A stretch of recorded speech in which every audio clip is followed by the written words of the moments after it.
Pemirsa, lagi-lagi masyarakat dihantui oleh oplosan. Kali ini beras sebagai pangan utama masyarakat Indonesia dioplos. Beras yang berlabel premium ternyata dicampur dengan beras kualitas medium. Bahkan ada yang beratnya tidak sesuai dengan tulisan di kemasan. Lalu bagaimana cara membedakannya? Berikut adalah telusur kasus tipu-tipu beras oplosan oleh jurnalis Metro TV Reda Pulpi.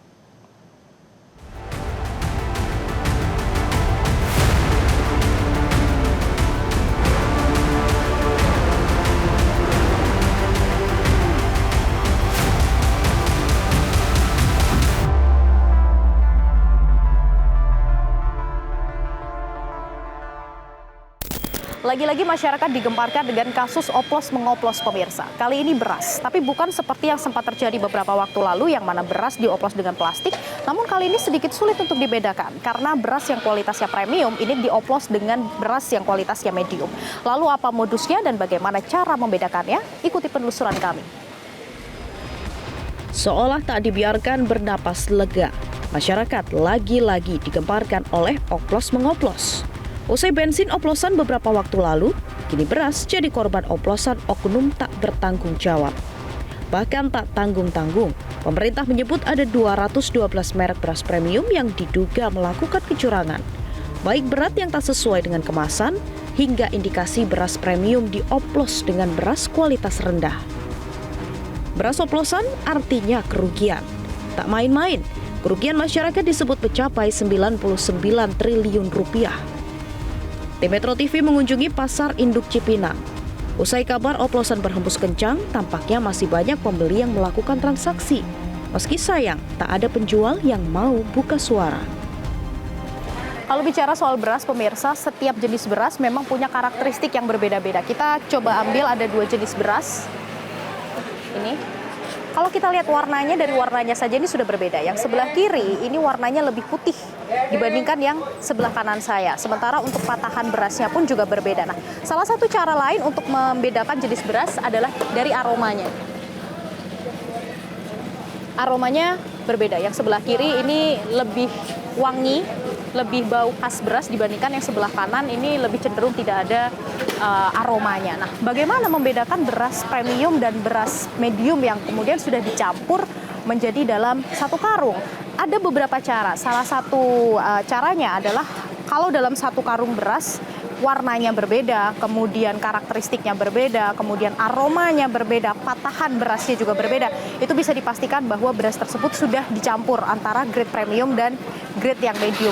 Kemudian ketika dimasak pun juga hasilnya akan berbeda, lebih cepat basi.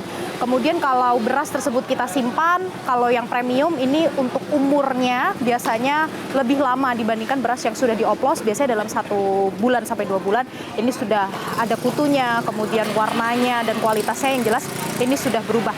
Memang lebih sulit pemirsa untuk membedakan mana beras yang benar-benar premium dan beras yang sudah dioplos. Nah, yang menjadi pertanyaannya, beras yang selama ini kita konsumsi apakah semuanya adalah beras yang dioplos atau masih ada beras yang benar-benar jujur dalam satu karung isinya adalah beras premium? Usai mengantongi merek-merek yang diduga melakukan oplosan, kami mencoba menelusuri sejumlah minimarket dan toko retail. Ternyata merek tersebut masih terpajang dan siap diperjualbelikan. Kami datang ke sejumlah minimarket dan toko retail pemirsa dan kami masih mendapati ada beberapa merek yang saat ini tengah bermasalah diduga dioplos. Ini masih dijual. Tapi kami mendapatkan informasi dari salah satu sumber kami yang tidak berkenan untuk disebutkan namanya, yang menyebutkan ada juga merek-merek yang saat ini sudah tidak boleh dipajang atau tidak boleh dijual sementara. Sementara tidak ada komplain ataupun penjualan beras di toko retail dan minimarket ini tampaknya masih normal seperti biasa. Kami menemui Guru Besar Institut Pertanian Bogor, Profesor Edi Santosa. Sebenarnya cukup sulit untuk membedakan mana beras oplosan dan beras premium pemirsa. Tapi yang menjadi pertanyaannya sebenarnya apakah modus ini merupakan modus baru atau sebenarnya mixing beras adalah modus lama dan bagaimana cara kita masyarakat untuk membedakannya? Saya akan mengajak Anda untuk berbincang langsung dengan Guru Besar IPB. Ia membenarkan sulitnya membedakan beras premium dan oplosan. Di setiap industri penggilingan beras yang modern, itu ada alat yang namanya color sorter. Nah, color sorter itu memisahkan antara beras yang bagus dengan yang tidak bagus. Beras yang putih dengan yang hitam, termasuk pengotor. Begitu masuk final stage ke color sorter itu secara otomatis akan terpisah. Nah, jadi kalau misalnya kita mencampurkan beras atau mixing beras, kemudian kita ingin memisahkan dengan catatan beras yang dicampur itu warnanya beda, itu akan tersortir dengan mesin itu. Dan itu semua mesin itu ada di setiap penggilingan yang besar. Jadi kalau misalnya ada perusahaan besar yang barangnya kok kualitasnya beda, terlihat beda secara fisik, itu berarti mungkin color sorternya rusak. Sebagai makanan pokok masyarakat Indonesia, isu oplosan beras tentu menjadi sorotan utama. Menteri Pertanian sudah mengirimkan 212 merek yang diindikasi melakukan kecurangan ke pihak kepolisian. Komunikasi dengan perdagangan, Menteri Perdagangan langsung kami telepon sebelum kami umumkan, kami kirim ke Mabes Polri, ke Pak Jaksa Agung, kami komunikasi. Dan ada yang menarik, perdagangan juga turun, memeriksa 10 sampel, hanya satu yang sesuai standar. Berarti 90% kan? Tidak sesuai standar. 212 tadi beras memang semua nama-nama itu diserahkan ke polisi untuk kami serahkan semua. Artinya sudah akan mulai dilakukan penarikan Pak di Sudah pemeriksaan, ada yang kami cek itu ada penarikan sejak pemeriksaan. Sudah ada penarikan.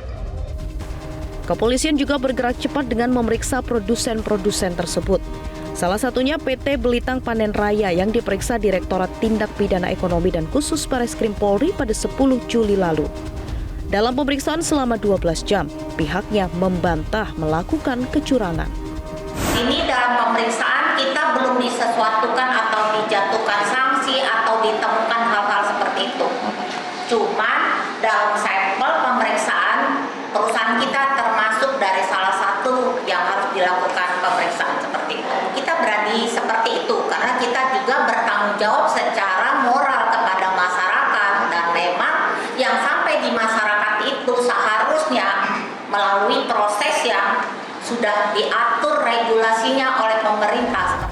Namun tak hanya di Jakarta, dinas terkait di sejumlah daerah juga turun langsung ke pasar dan melakukan sidak beras. Di Kabupaten Polewali Mandar, Sulawesi Barat misalnya, ditemukan 3 jenis beras yang masuk dalam daftar oplosan masih dijual. Teguran pun langsung dilayangkan kepada pihak toko dan diminta menarik merek-merek tersebut. Namun ternyata munculnya isu beras oplosan tak hanya mengkhawatirkan masyarakat, sebab para pedagang ikut was-was, bahkan omset turun hingga 15%.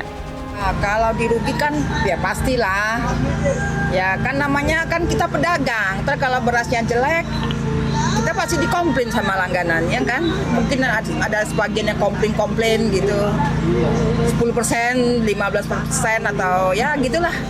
Edi menyebut sebenarnya modus oplosan ini bukanlah modus baru. Mixing atau pencampuran beras dulu sempat diperbolehkan untuk mendapatkan kualitas sesuai keinginan konsumen. Kalau dari sisi teknis sebetulnya ini modus lama. Tetapi saya kira teknologi itu kan berkembang terus ya. Sehingga pengoplosan itu istilahnya saya pakainya bukan pengoplosan ya, pakainya mixing. Karena tujuan dari mixing itu sebetulnya ada 2 hal. Yang pertama adalah untuk mempertahankan mutu. Kemudian yang kedua adalah untuk mencari profit. Kalau saya baca berita masa lalu ya, itu beberapa mixing itu sebetulnya diperkenankan kalau kondisinya yang di-mix itu bukan untuk menurunkan kualitas, justru untuk menaikkan kualitas. Jadi misalnya gini, saya punya stok berasnya sudah jelek. Misalnya disimpan lebih dari 4 bulan, bahkan mungkin lebih dari 1 tahun. Oke, itu dideklar, Pak, saya punya beras begini.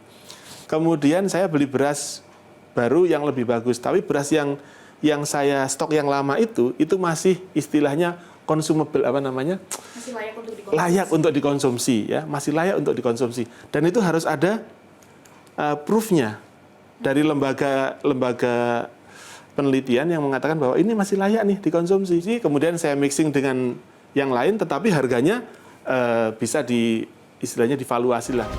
Ia menambahkan kurang jelasnya aturan soal mixing beras hingga kewajiban mencantumkan komposisi dan jenis beras jadi permasalahan besar. Kalau di negara maju ya, itu aspek namanya traceability, keterlacakan itu, beras, makanan apapun yang dijual di konsumen, kita bisa melacak balik. Jadi misalnya beras yang mau saya beli di pasar ini, saya scan barcode-nya pakai handphone, itu sudah akan ketemu di situ. Varietasnya apa, ditanam oleh Pak siapa, di mana, dipanen kapan, diproses oleh siapa, gitu kan. Kemudian bahkan ada kalau di luar negeri itu, pupuk yang diberikan itu apa. Nah, ke depan tentu saran kita kepada pemerintah ya, traceability itu dibangun sama-sama dibangun. Karena bagaimanapun beras ini nilai ekonominya besar, lebih dari 400 triliun. Sementara Menteri Pertanian berkomitmen akan membenahi aturan soal beras. Kami diberi arahan oleh Bapak Presiden melindungi masyarakat, menjaga masyarakat kecil khususnya, itu mulai dari petani sampai konsumen kita harus jaga. Kemudian masalah kualitas beras yang ada sekarang kita sudah produksi surplus sesuai BPS, data BPS, kemudian itu sesuai FAO, produksi kita naik. Dan beras kita kan yang kita serap sekarang ini ada hampir 3 juta ton, sudah hampir 2,7 juta ton, itu beras baru. Kemudian kita ke depan, sekarang ini, bukan ke depan, sekarang sudah keluarkan bantuan sosial 360.000 ton. Kemudian SPHP, itu beras yang dijual murah itu 1,3 juta ton. Sekarang kesempatan, kami mohon izin pada masyarakat, kesempatan kami ingin perbaiki tata niaga sehingga konsumen menerima beras kualitas sesuai dengan harganya. Kalau premium, harganya premium, juga kualitasnya premium. Itu yang kami ingin perbaiki. Ya khawatir sih, cuman ya sebenarnya ketahuan oplosan sama enggak tuh pasti beda dimakannya juga. Ya harusnya itu tugas pemerintah lah, kalau rakyat kan kadang-kadang dapatnya palsu kan nggak tahu menahu. Saya juga kemarin sempat beli ya, kayaknya berasnya saya beli premium tapi di dalamnya saya lihat kayak bau gitu. Inginnya sih kemasannya itu nggak, tadi kita kan beli karungan gitu ya, jadi kemasannya udah kayak udah pernah dibuka gitu kan.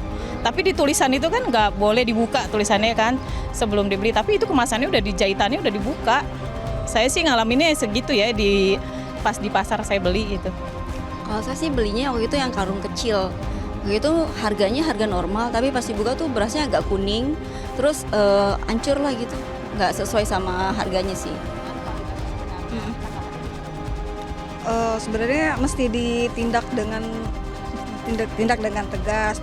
Pedagang-pedagang nakal itu tuh kayaknya mesti ditindak sih. Oplos-oplosan beras bukan masalah kesehatan, tapi masalah kita sebagai konsumen yang khawatir apakah kualitas yang kita beli di pasaran sesuai dengan yang diklaim oleh para produsen. Maka pemerintah hingga saat ini masih terus mengupas sebenarnya siapa yang menjadi dalang di balik oplos-oplosan beras. Dari Jakarta, Tim Liputan Metro TV. Download Metro TV Extend sekarang.